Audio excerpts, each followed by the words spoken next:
Olá, meus amigos. Vamos resumir as ideias essenciais do capítulo 1 do livro Tribunal do Júri, Teoria e Prática. Capítulo 1, nós tratamos da definição de júri, da natureza jurídica do júri e os seus elementos.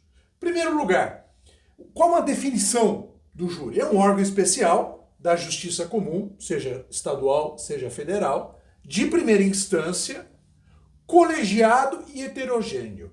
Colegiado porque ele é formado por um juiz-presidente e por 25 jurados. E heterogêneo justamente porque há a mistura entre um juiz togado, um juiz profissional, um juiz de concurso público e 25 cidadãos. Tem a competência mínima para julgar os crimes dolosos contra a vida. Essa competência mínima poderia ser aumentada para julgar outros crimes? Poderia, através de lei federal. Mas não é permitido uma lei federal para reduzir essa competência. A competência é mínima, estabelecida na Constituição. Ele é temporário, porque ele é estabelecido naquele dia, naquela sessão, julga um caso concreto e é depois dissolvido. E os jurados decidem pela íntima convicção e o mais importante, as suas decisões são dotadas de soberania.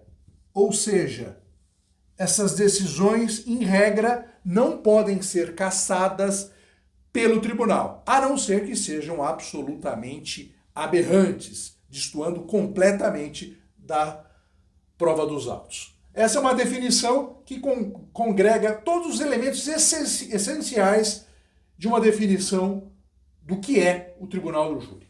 A natureza jurídica do Tribunal do Júri é uma natureza jurídica dúplice ou dupla, porque ao mesmo tempo que é um direito individual de todo e qualquer acusado, se cometer um crime doloso contra a vida, ser julgado pelos seus pares, ser julgado pelos cidadãos, previsto no artigo 5º, portanto, como uma garantia ou um direito individual, ao mesmo tempo também é um direito social, porque é um direito que a sociedade, que é um direito que o cidadão tem de julgar um semelhante seu que tenha cometido um crime doloso contra a vida. É um direito da cidadania e, por isso, é considerado como sendo um direito social. Ao mesmo tempo, o Tribunal do Júri é uma cláusula pétrea, previsto no artigo 60, parágrafo 4º, inciso 4 da Constituição Federal. Significa que o Tribunal do Júri, como instituição, ele é insuscetível de qualquer mudança, de aprovação de qualquer emenda constitucional ou lei federal que tivesse uma tendência a abolir a instituição. Por quê? Porque é um direito individual de ser julgado pelos seus pares, do cidadão de ser julgado, se caso ele seja acusado de ter praticado um crime doloso contra a vida, e ao mesmo tempo é um direito da cidadania de votar.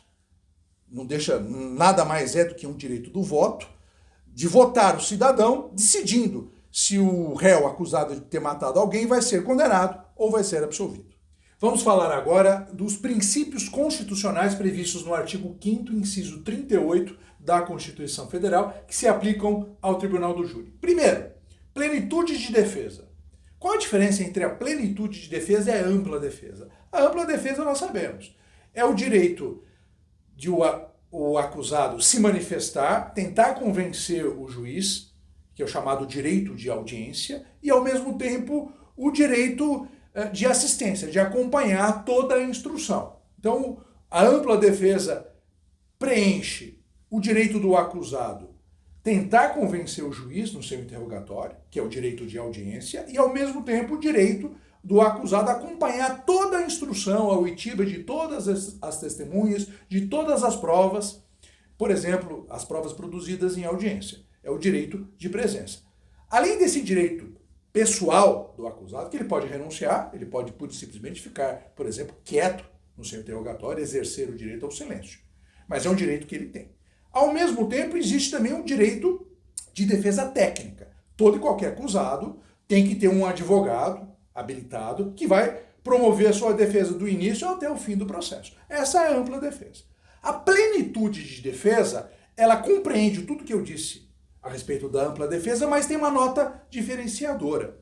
Na plenitude de defesa, o advogado em plenário ele pode sustentar teses jurídicas previstas no ordenamento jurídico, como por exemplo, a legítima defesa, a coação moral irresistível, a obediência hierárquica, a absolvição por insuficiência de provas, mas também o advogado em plenário do júri tem a liberdade de sustentar teses metajurídicas, teses morais. Por exemplo, vamos absolver o acusado por piedade, por legítima defesa da honra ou por qualquer outro tipo de tese não jurídica, tese moral, tese social. Essa que é a diferença da plenitude de defesa para a ampla defesa, ou seja, a plenitude de defesa ela é muito mais ampla, muito maior, ela é diferenciada em relação à ampla defesa.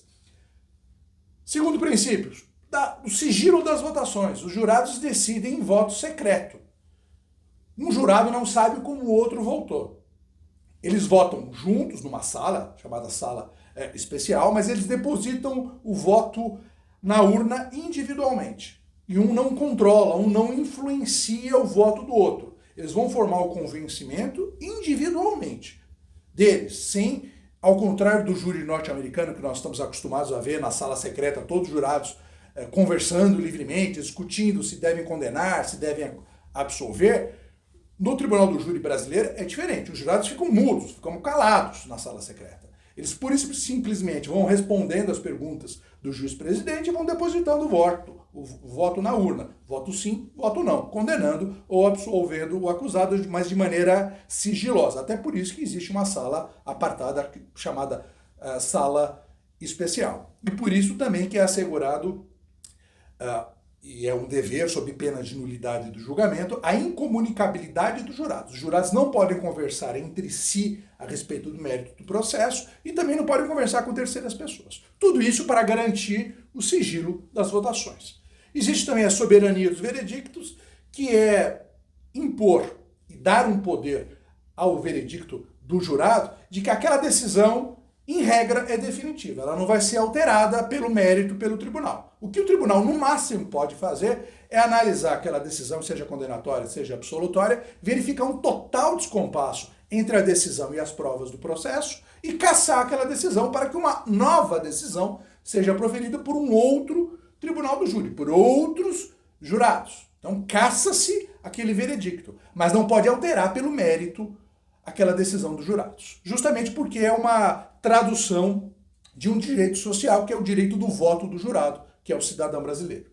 E, como nós já dissemos, a competência mínima dos jurados do Tribunal do Júri para julgar determinadas infrações penais, quais sejam o homicídio, o infanticídio, o induzimento, a instigação e o auxílio ao suicídio e o aborto.